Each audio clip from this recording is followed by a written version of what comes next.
I'm John Hawk, and I'm the pastor here at First Congregational Church. But clearly, from the memories that have been shared about Joe, he did not let time get away from him. He managed to touch many lives. He managed to give of himself over and over again. And he managed to express himself through music. What a gift that life has been. And it's appropriate that we are here today. I want to welcome you to First Congregational Church. Welcome your presence in memory and in honor of Joe. Thank you for being here, taking time out of your day to gather here with friends and family and church members. Carol, our prayers are with you. Our hearts go out to you.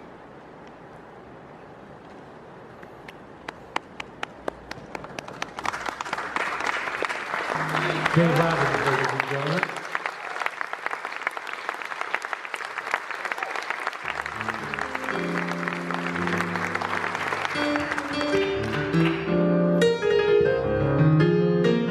Dave has been he was one of the first people that he met here in Binghamton, so we're going to let him go for a second. This is Dave Robbins.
Thank you all for coming.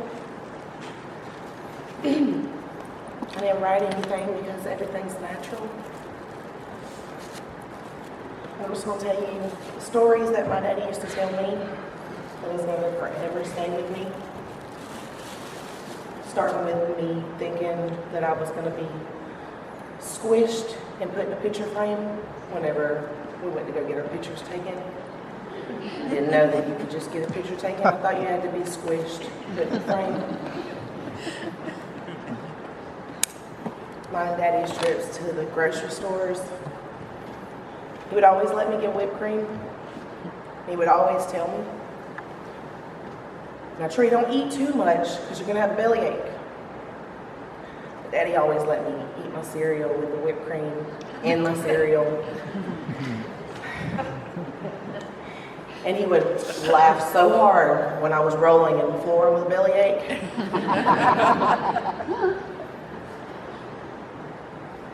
I remember in his apartment on Main Street, there was a little pool.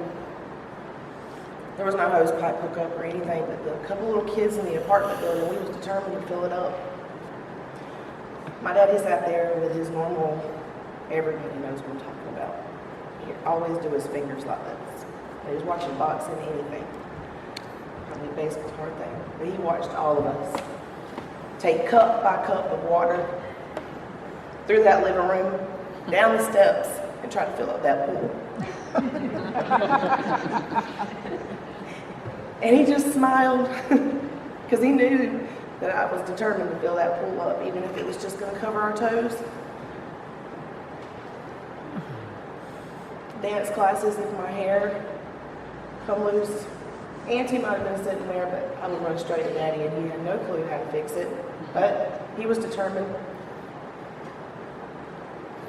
Daddy never had to really get on to me, but if he ever did meet my attention for something that I needed to be disciplined for, he would flick me in the top of my ear, and it was plenty enough. That was plenty enough. My daddy was a great man. His determination to live was beyond inspiring. He loved his grandbabies. And there's not a moment that goes by that I don't think of him, but I know that he's deep in here.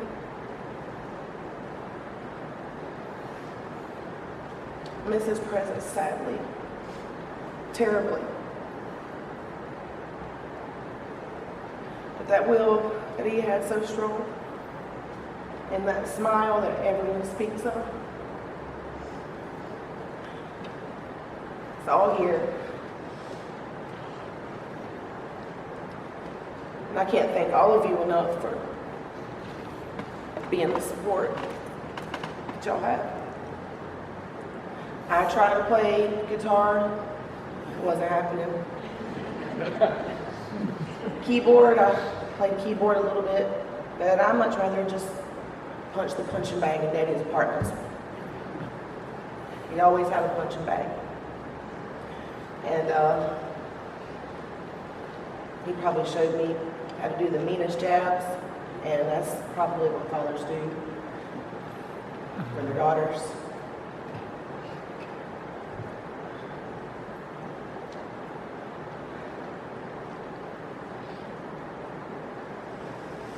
I love and miss him very, very much. And I know that as much as I want him here, it's been really hard for me to grasp. I know he's at peace now.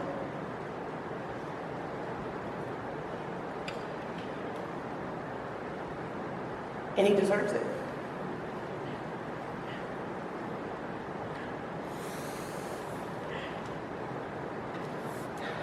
Thank you.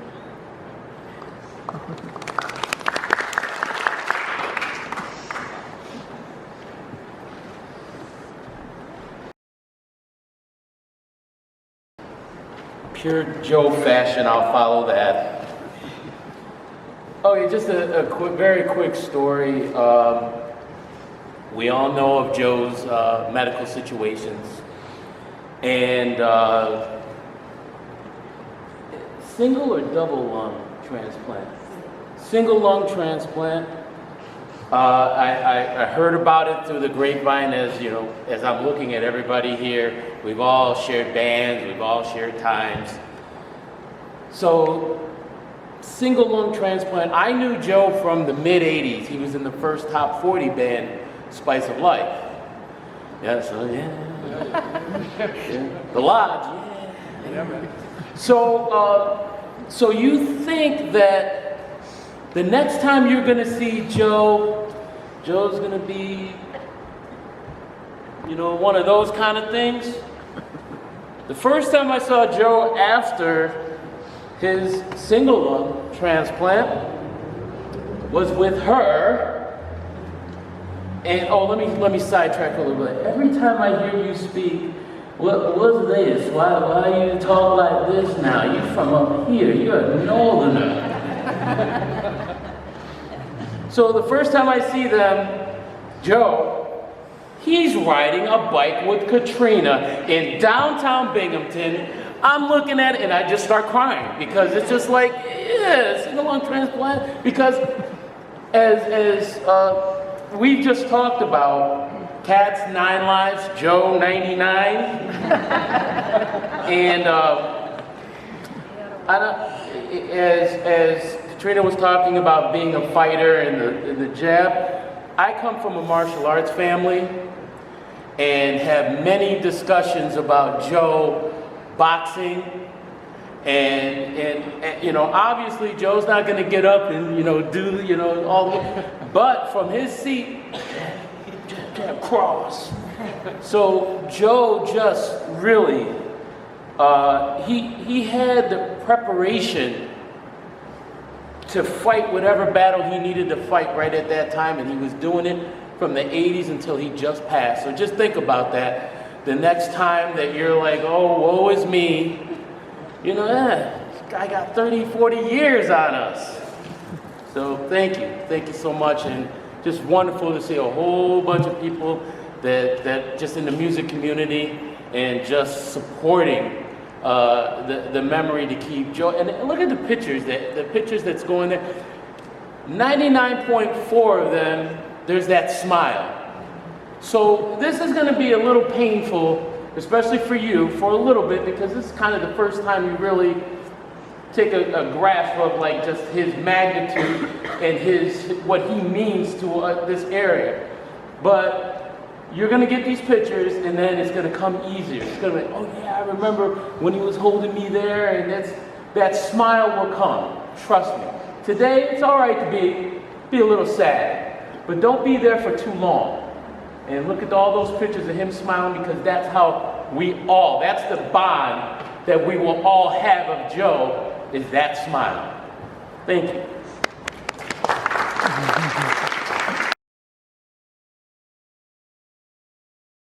The following is from Lexi in Georgia. My sister's sentiments mentioned my mom and Joe being 2 peas in a pod. I smiled when I read her words, as I too often refer to my mom and Joe in that manner.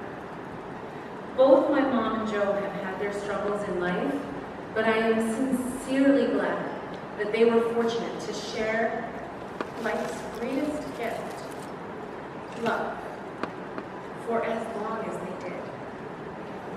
They truly seem to have a beautiful balance of enjoying many similar interests and yet learning and growing from one another as well. My mom, Katrina, and Joe's family miss him dearly, and my heart aches for their loss. Yet, I pray that Joe is free now and at peace, able to let his soul rejoice without pain and constraint. Years ago, Joe gave my daughter Ava a book called Jazzy Baby when she was little. It became one of her top favorites. She would ask us to read it over and over. So they toot, toot, toot, and they snap, snap, snap, and the bouncing baby bebops with a clap, clap, clap. The book is now in Ava's memory forever. And one day it will be shared with my future grandchildren, and we will tell them about Papa Joe.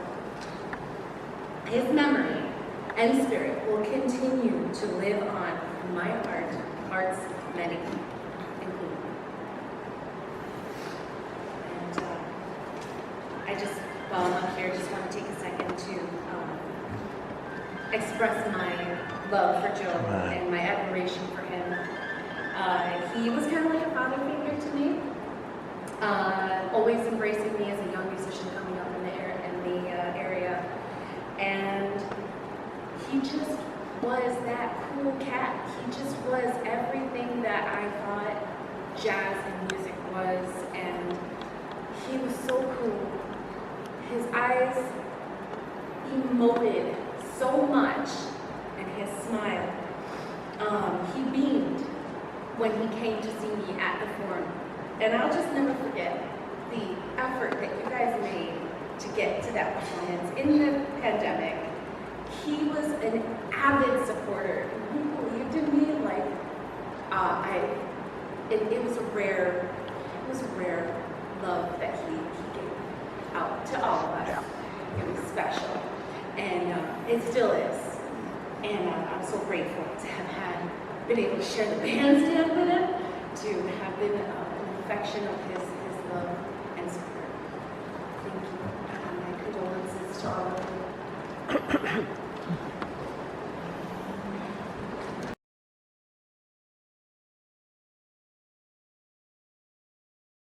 But yet I never heard Joe complain. I doubt if any of us ever did. I never heard him complain or grumble. On the contrary, he was always positive and stated that he enjoyed working with people and people enjoyed working with him in general. It was also a fortunate pleasure to meet and become friends with his wife, Carol. Joe Perkins. Thank you for being a friend. And guess what? I've known him since the 70s. We played in Broome County 2 times. Digging. He just made me sound good. Obviously, you want to play saxophone. But I first met Joe back in Cuse. We call it Syracuse. Back in the day. I met up with him, and we had a funky band, funky soul band. We got down. We didn't play. We actually played at a club called Hatchers on the west side of Syracuse. Joe was the background of that band. He was kicking. He was playing guitar at the time. He started playing guitar. And he was good. He was funky. He made everybody sound good. He sounded good. These singers sound good. But he was the driver of that group. And I was surprised he transitioned to a bass player. A very good one at that. But I'm glad to have known him because he's part of my life back in the day. Fond memories back when we played with that soul back at the time here in Broome County. When we played, he made me sound good. When I look back at him when we played, this is back in the day. You were sounding great then. You're sounding better now. It's just like a fine wine. No, we have friends. We have fellow musicians. But we have friends like Joe, and we want that to be forever and ever and ever. And I said, that's why I say you thank Joe for being a friend. I'll make this brief because I know Joe, and I always see him out and about. He always gives me not the sign, not the wave, he does this. What does that mean? He's mimicking me back in the day when I played the saxophone. That's the way I was acknowledging me. That's how he rolled. He didn't have to do all of this because I knew that night. All right? Because he has fond memories of all those days back in the day. We were young at that time, but we had a lot of fun. Thank you, Carol, for being by your side. Thank you for the family and everything. And I thank everybody for being here celebrating Joe.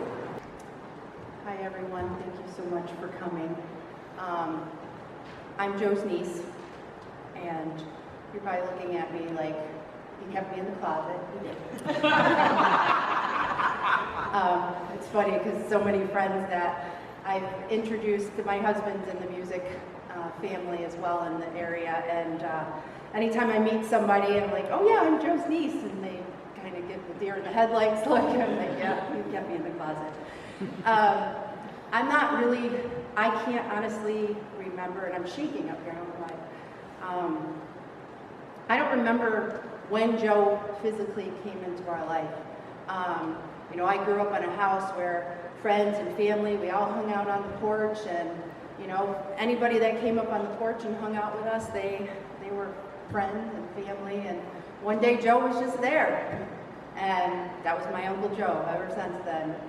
It just, when everybody talks about his spirit radiated from his smile and his laugh, and I'll take that with me forever. He was always a huge supporter with me in my ups and downs in life, and just, it was always nice to know that somebody of that good spirit loved you no matter what. And he loved his family. He loved his daughter like no tomorrow. And those grandbabies. Funny thing about Joe is, like, he used to always tell me, stop trying to grow up. Stop trying to grow up. And I just remember as a kid, it was like cool to go to the bar and watch him play and dance, and you know. And I remember one time I sat at the bar and I was drinking Shirley Temples, and he came up and he goes, "You need to go sit at the kids' table." He goes, "Stop growing up."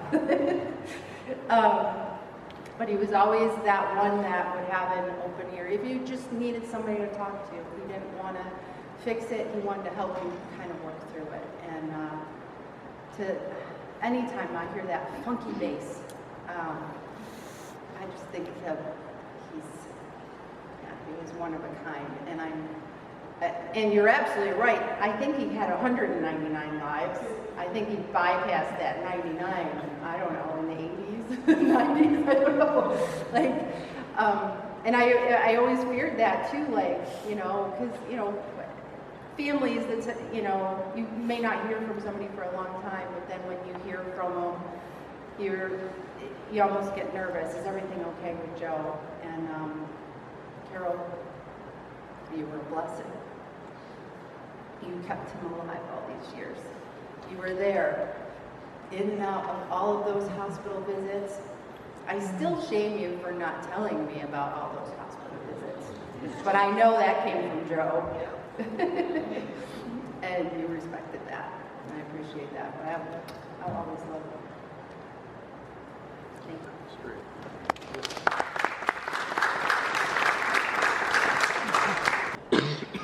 I'm not much of a speaker, everyone. I'm Leslie's mom. I'm Eloise. And I've known Joe since 1976. We've had our ups and downs. We had our little fights, disagreements, but in all awareness and everything, I always loved him and he always loved me. I was like a sister to him. We'll miss him. And all I can say is I thank you, everybody that showed up to show your love and respect for him.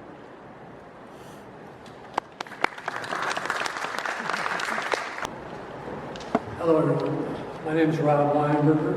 I'll be a bit brief, unusual for me anyway, but I met Joe in 1995, and he just astounded me as an amazing musician. But more than that, what I felt was an indomitable spirit from the man. And he was a game player to try anything at any time. So we played together in a number of different acts. I was fortunate to enjoy his love and friendship for many years, together with friends and colleagues. He's sorely missed. I thank you all for coming today and sharing, speaking silently. We're going to play a piece now that Joe and I wrote in jail.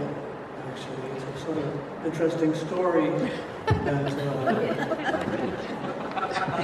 I'm not proud, but happens to the best of us. We were invited to play the Jailhouse Restaurant in a week ago, and it was sort of a soft opening, and we were there as a small group, and I have to admit, it was a bit depressing. So, I mean, I've been to many bars, but I've never been on the other side of those bars. And so we created a tune on the spot, something that was sort of evocative of loss and love, thinking of the people that ended up spending time there, whether it was a day or longer, those they had thought of and missed, yearnings. So we call this a song for you. So this is for Joe.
had just a couple of words about Joe before this song that Carol asked me to play. It was very special to the both of them.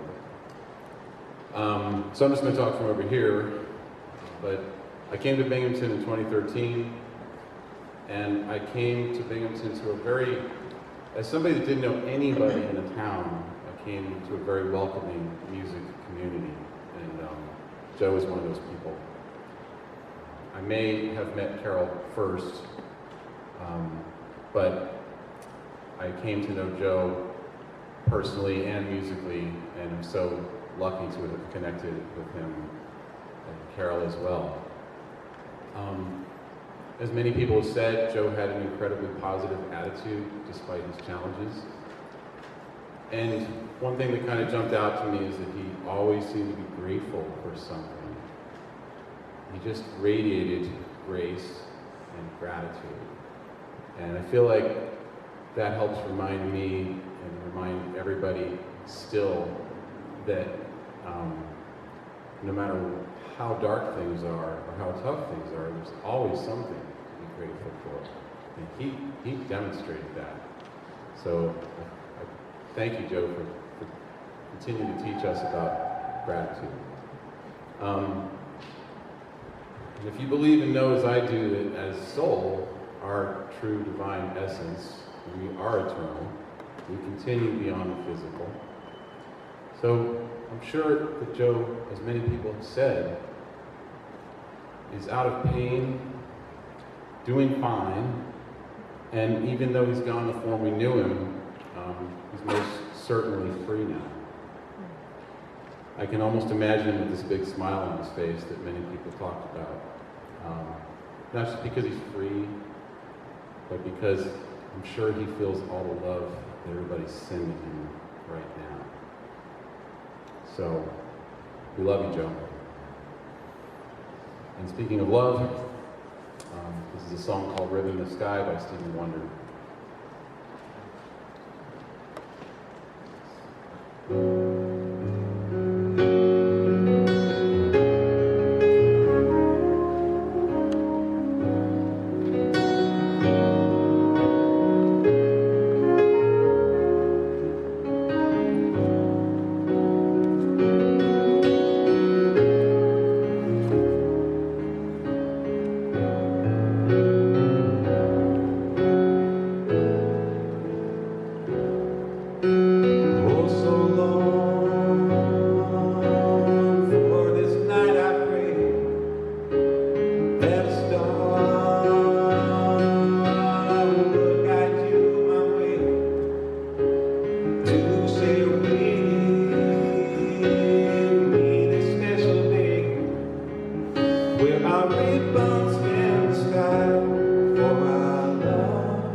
And now ribbon in the sky,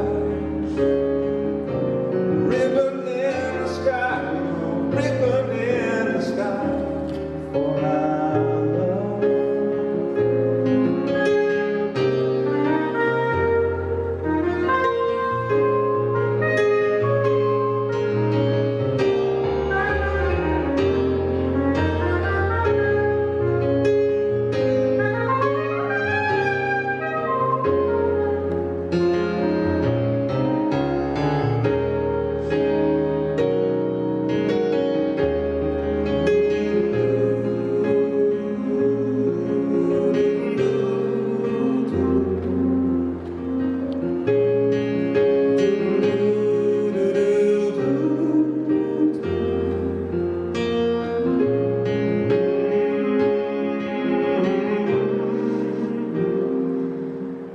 There's a ribbon in the sky for our love.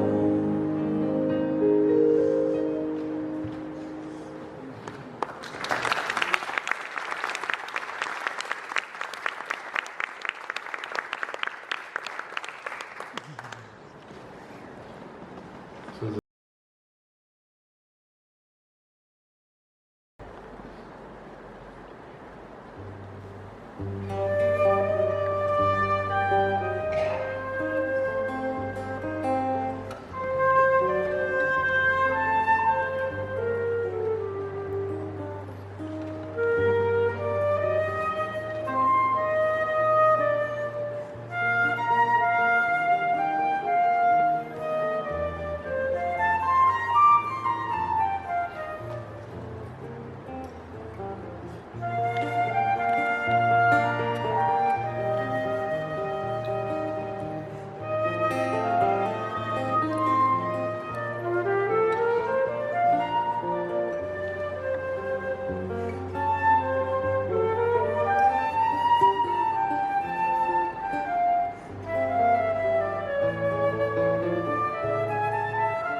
Yeah, I don't have much to say. You know, I usually don't need a microphone. But Joe, that's my heart there. I said, that's my bass player. I call him Percolator. I think I'm the only one to call Joe Percolator. You know, but I played with Joe about 30 years in different kinds of bands. What I want to point out is that Joe has tackled every genre of music and mastered it, from funk, rock, soul, calypso, salsa, polka. Yeah, I thought he was playing with a polka band. You know? And, I'm going to do a song. This is called One Note Samba, and I'm playing it because that's how Joe would tackle any genre of music, one note at a time. And once he gets it and he locks it in, that's it.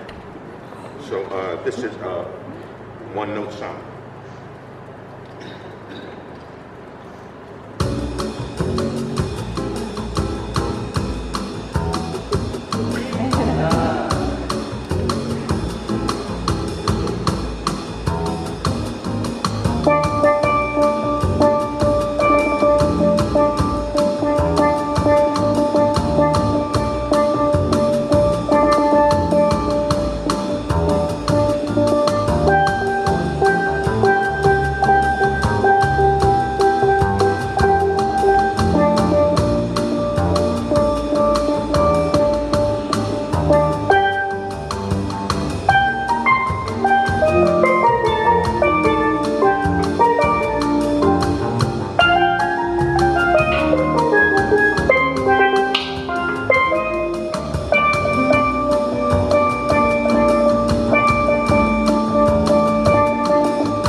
Whenever I saw one, there was the other. And if one wasn't there, it's like, okay, where's the other? So just so much love and so much everything to you. Thanks for making the trip. This is wonderful. Stop crying. Can't look at you.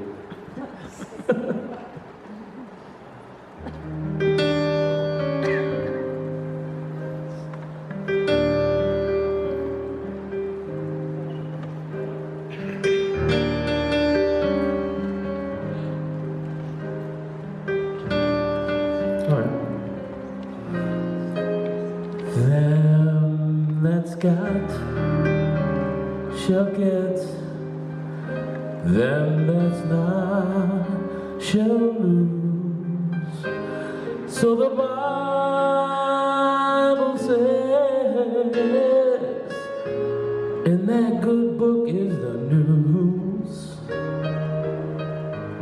Mama may have, Papa may have, but God bless the child that's got his own, that's got his own.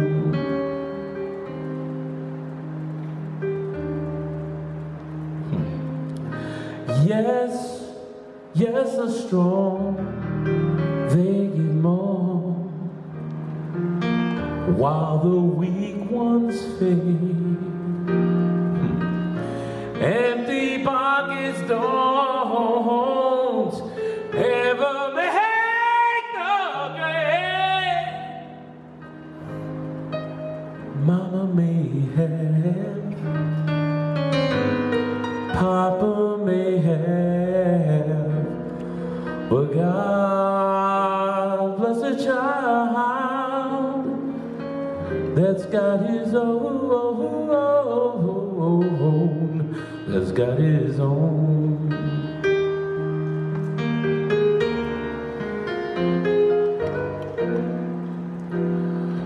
Money you got lots of friends, they're crowding round your door. When the money's gone and the spending ends,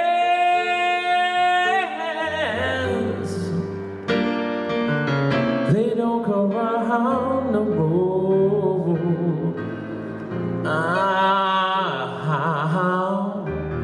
Rich relations give, crust the bread and such. You can help yourself, but don't you take too much. Mama may have, your papa may have, but God bless a child that's got his own. God bless the child. God bless the child. Oh,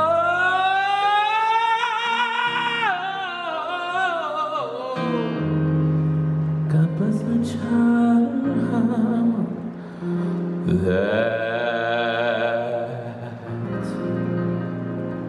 that's got his own.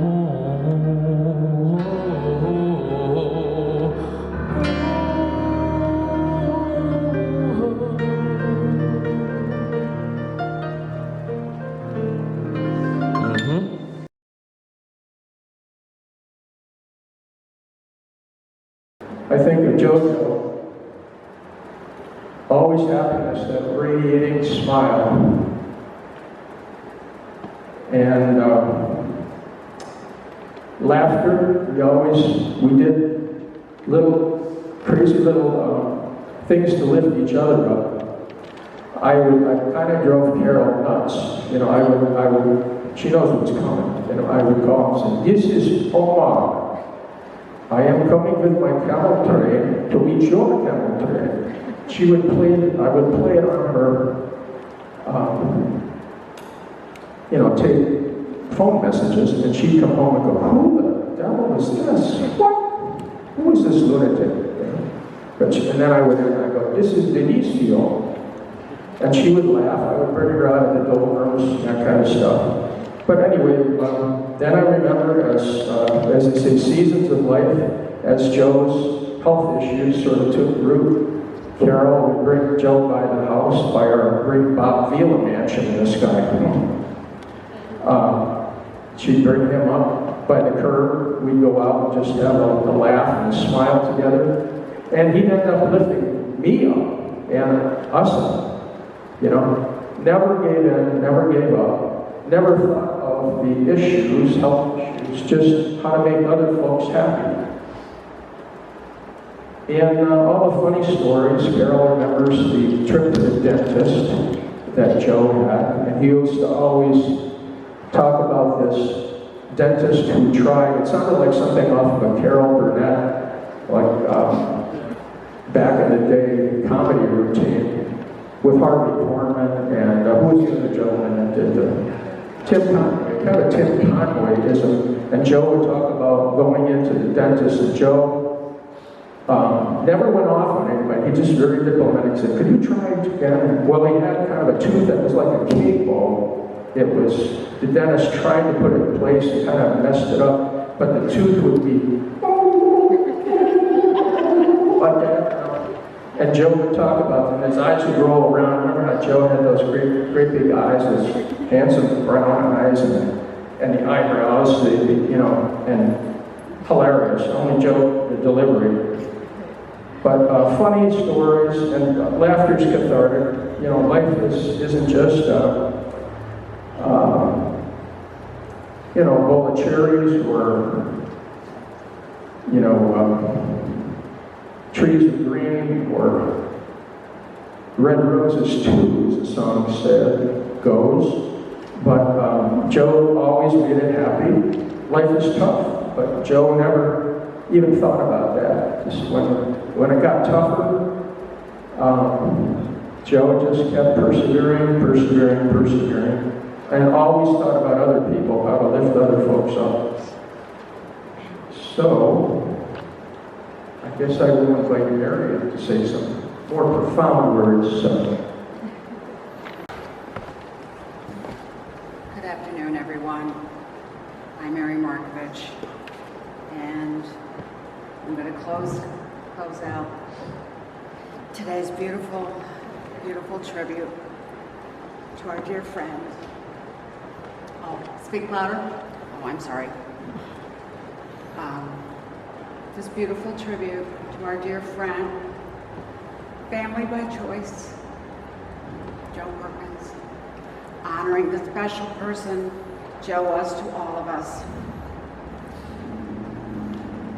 And I'll begin with a prayer from the Talmud, which is on your program. There are stars whose light only reaches the earth long after they have fallen apart. There are people whose remembrance gives light in this world long after they have passed away. And another way to illustrate this beautiful message is in song, a song and prayer, What a Wonderful World by Louis Armstrong, which we will close out today's tribute very shortly. As noted several times today, Joe was a man of deep faith and inner strength, and always inspired those closest to him to persevere despite immense odds and to never give up. How he always stayed so positive as his personal health issues increased, especially during the last 7 to 10 years. Dialysis 3 times a week, diabetes, and the never-ending bouts with pneumonia, and the too numerous to count hospitalizations, locally and in Pittsburgh, continues to truly amaze and inspire those of us who knew and loved him best. He always lifted you up. You too, Carol. Thank you.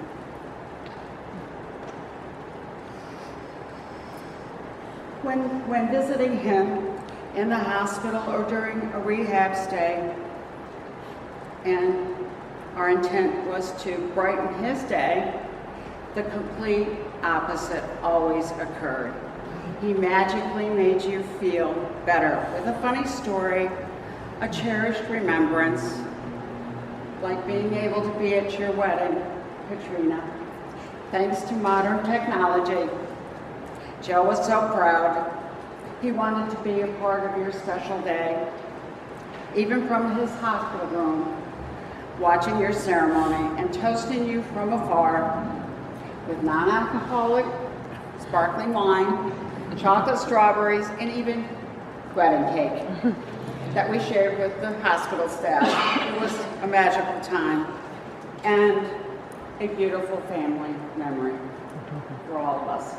Thanks, Carol, for allowing us to be part of that special time. And of course, Joe always flashing that big, genuine smile. Who could ever forget that? Carol asked me to relate a personal story from myself. Christmas 2019 was particularly awful for me. And to try to turn around the day, Dennis and I decided to visit Joe, who was in Binghamton General Hospital. Minutes of being in Joe's presence, he completely lifted my spirits, making me forever grateful for having a dear friend like Joe to celebrate the true meaning of Christmas. Thanks so much, Joe. Merci beaucoup. Farewell and rest in peace. Soar with the eagles now, and until we meet again. What a wonderful world it is because of you, Joe, and all that you are, continue to be, dear, dear friend. Now for the closing prayer and song. What a wonderful world. Thank you.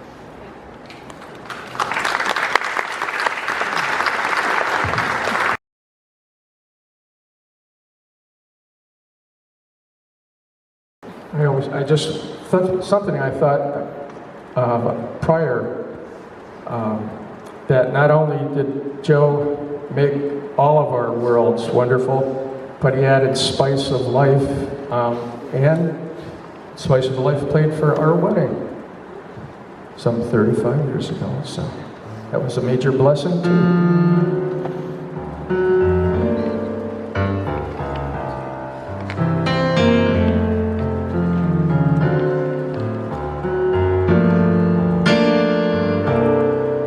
I see trees of green, red roses too. I see them bloom for me and you. And I think to myself,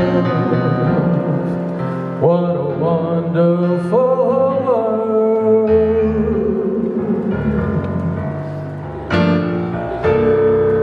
I see skies of blue and clouds of white, the bright blessed day and the dark sacred night. And I think to myself, what a wonderful world.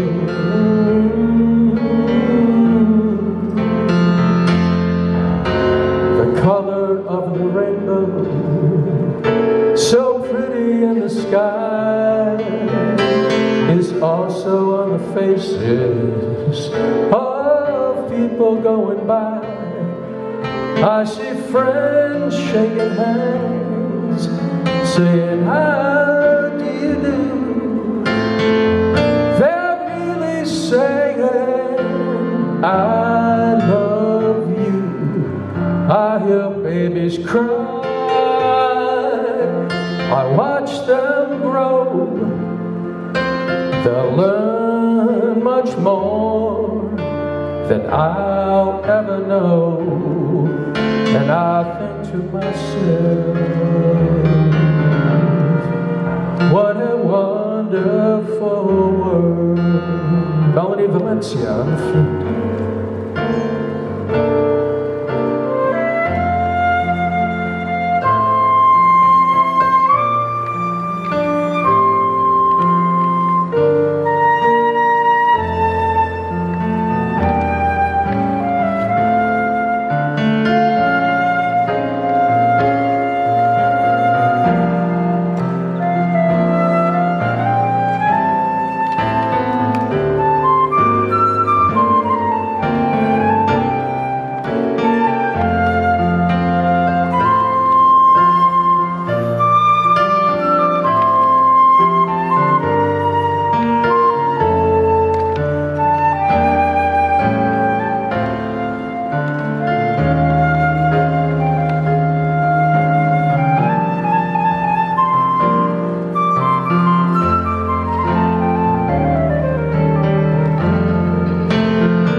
The colors of the rainbow, so pretty in the sky, are also on the faces of people going by.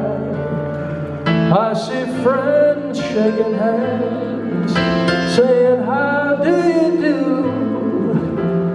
They're really saying, I love you. I hear babies cry, I watch them grow. They'll learn much more than I'll ever know. And I think to myself, what a wonderful world.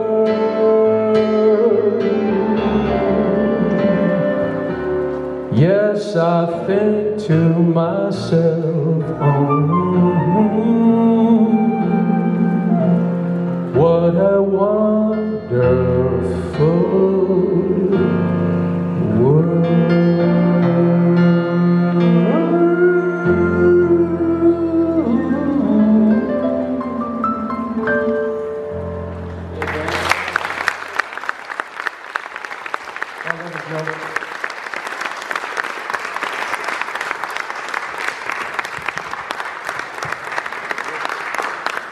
I'd like to just take a brief minute to thank everyone who's contributed this afternoon in music and in word and in spirit.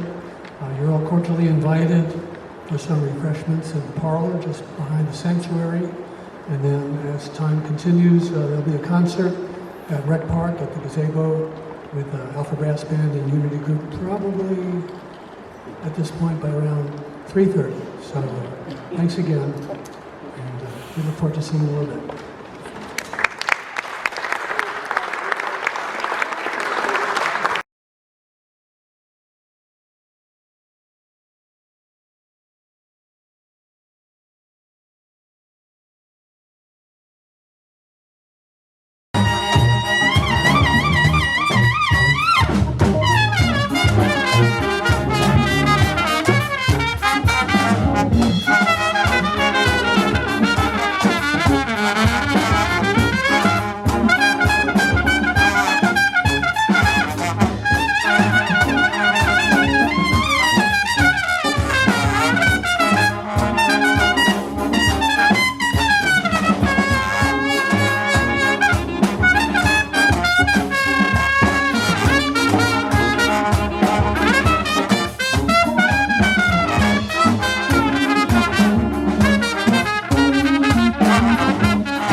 precious prize.